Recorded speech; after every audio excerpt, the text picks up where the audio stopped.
How to get more women hired into technical roles. We got Janet Guyon of Fins to talk about that here now. So here's the story from Fins: how to get more women hired for technical roles. Hire them. Well, I think this is based on a study by the Anita Borg Institute, which is an institute out in California that looks at the role of women in technology jobs. And one of the things that it says is that, among other things, women don't get the opportunity. They just don't get considered. So they are suggesting that they invoke a Rooney Rule, which is from the NFL, which says whenever you have an opening, you must consider a woman. And if you consider women, women have just as good a chance of getting the job as men.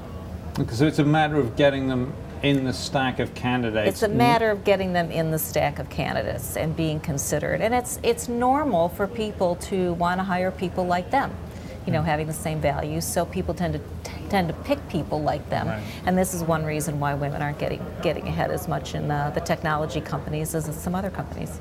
So is there a training issue at all, or the matter of right degree? Are there enough women engineers? Because we hear all the time that no one can find enough engineers or enough talent. So you would think that they wouldn't leave any rock unturned. You hear that a lot, that there aren't enough women in the pipeline, and yeah, that is one of the factors. But there's a bit of a chicken and an egg thing going on, where women aren't getting the same opportunities, and there's not as many networks, so people get referred by people. So there's more men in technical roles, so they're referring their male friends as opposed to their female friends who may not be in those roles. So there is a bit of that going on. Now, some companies have referral bonuses.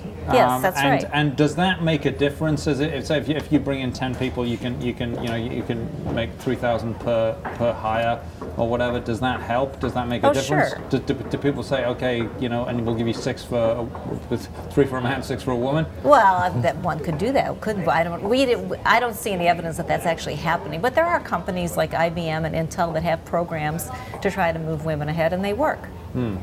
So it does work if there's a concentrated effort from the top.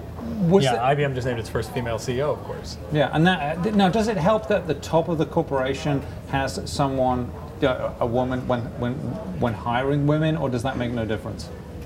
It does have some effect because women have something to aspire to, and if there's a woman at the top of the corporation, she's more likely to take an interest in promoting and recruiting women, and she's more likely to be active, out there looking for women, encouraging women to going into those roles. Yeah, maybe more naturally hit on the Rooney principle.